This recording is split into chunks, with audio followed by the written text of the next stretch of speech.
l'homme le plus riche de Babylone. Bonjour à tous et bienvenue sur notre chaîne, Bien Investir. Aujourd'hui, j'ai une question simple mais inconfortable pour vous. Pourquoi certaines personnes, avec un salaire moyen, finissent libres financièrement, alors que d'autres, même avec de bons revenus, restent bloqués toute leur vie? Est-ce une question de chance? D'opportunité? Ou existe-t-il des lois intemporelles que la plupart des gens ignorent? Dans cette vidéo, nous allons explorer un classique absolu de l'éducation financière, L'homme le plus riche de Babylone de George S. Clason. Et je vous fais une promesse, si vous appliquez réellement les principes de ce livre, votre relation à l'argent ne sera plus jamais la même. L'auteur et le contexte. George S. Clason était un entrepreneur américain du début du XXe siècle. Dans les années 1920, il publie une série de petites brochures éducatives destinées aux banques et aux compagnies d'assurance. Son idée est simple mais brillante, enseigner la gestion de l'argent à travers des paraboles situées dans la Babylone antique, l'une des civilisations les plus riches de l'histoire. Pourquoi Babylone? Parce que, déjà il y a des milliers d'années, des hommes avaient compris des principes financiers que beaucoup ignorent encore aujourd'hui. Clason ne parle pas de spéculation compliquée. Il parle de discipline, de structure, de comportement. Et c'est précisément ce qui rend ce livre intemporel. Partie 1: Les 7 remèdes contre la bourse vide. Le cœur du livre repose sur une idée centrale, la richesse n'est pas un accident. Elle est le résultat d'habitudes précises. Le premier remède peut être le plus célèbre, une partie de tout ce que tu gagnes t'appartient. En termes modernes, paye-toi en premier. La règle est claire, épargne au moins 10 PER 100 de tes revenus avant toute dépense. Psychologiquement, c'est révolutionnaire. La majorité des gens paient leurs factures, leurs loisirs, leurs obligations, puis épargnent ce qu'il reste. Résultat? Il ne reste rien. Application moderne, dans le business, cela signifie structurer votre trésorerie. Dans l'investissement, cela signifie automatiser l'épargne vers des actifs productifs. Dans la vie professionnelle, cela signifie ne jamais dépendre uniquement de votre salaire. Posez-vous cette question, si vos revenus s'arrêtaient aujourd'hui, combien de mois pourriez-vous tenir?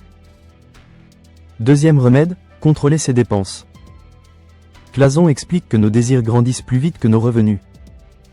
La richesse commence lorsque nous distinguons les besoins réels des envies impulsives.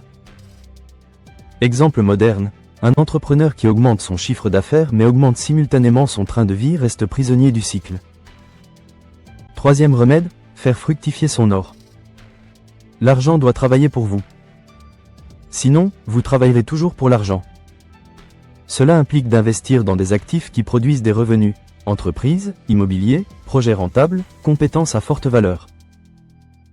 Transition, mais investir sans sagesse peut être dangereux. Partie 2: Les lois de l'or. Clason introduit ensuite les 5 lois de l'or. Première loi, l'or vient volontiers à celui qui épargne régulièrement. La richesse aime la discipline. Deuxième loi, l'or travaille avec diligence pour celui qui l'emploie sagement. C'est la puissance des intérêts composés. En business, cela correspond à réinvestir les profits plutôt que de tout consommer. Troisième loi, l'or reste sous la protection de celui qui investit avec prudence. Autrement dit, ne mettez pas votre argent dans ce que vous ne comprenez pas. Combien de personnes perdent leur épargne dans des opportunités miraculeuses? Application stratégique. Avant d'investir, posez-vous 3 questions. Comprends-je le modèle économique? Qui gère le projet? Quel risque réel? La 4e loi avertit, l'or fuit celui qui investit dans des domaines qu'il ne connaît pas. La 5e loi est brutale, l'or fuit celui qui le force à produire des gains impossibles. La cupidité est l'ennemi silencieux de la richesse. Dans le leadership, cela signifie prendre des décisions rationnelles, non émotionnelles. Dans l'investissement, cela signifie privilégier la constance à la spéculation. Partie 3: Se protéger contre les coups du sort. Clason insiste sur la protection. Épargne pour les imprévus. Protège ta famille. Prépare l'avenir. Aujourd'hui, cela correspond à fonds d'urgence, assurance, diversification, planification retraite.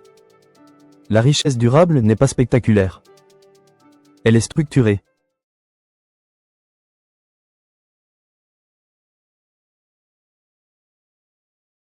Partie 4. Développer sa capacité à gagner. Un principe souvent négligé, augmentez votre capacité à gagner. Arcade, l'homme le plus riche de Babylone, n'est pas devenu riche par hasard.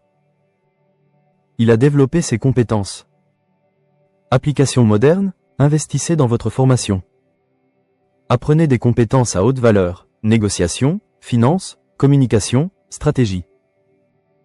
Dans un monde compétitif, votre revenu suit votre valeur perçue. Question pour vous. Quelles compétences développez-vous actuellement pour doubler vos revenus dans les 5 prochaines années? Partie 5. La psychologie de la richesse au-delà des règles financières. Ce livre est un traité sur la psychologie. Les riches pensent à long terme. Les pauvres pensent à court terme. Les riches investissent avant de consommer. Les autres consomment avant d'investir. La différence n'est pas le revenu initial. C'est la discipline mentale. La richesse est un état d'esprit structuré. Le message intemporel. Babylone a disparu. Mais ses lois financières sont toujours vivantes. La richesse n'est pas mystérieuse. Elle est méthodique. Épargner. Investir. Se former. Protéger. Persévérer. La vraie question est, êtes-vous prêt à appliquer ces principes, ou préférez-vous continuer à espérer un miracle? Comment ce livre peut changer votre trajectoire financière dans les 5 prochaines années? Si vous appliquez sérieusement ces principes pendant 5 ans, vous aurez constitué un capital. Vous aurez développé des actifs. Vous aurez changé votre comportement financier. Vous aurez créé des sources de revenus indépendantes de votre salaire. Et surtout, vous aurez transformé votre identité, de consommateur, à bâtisseur.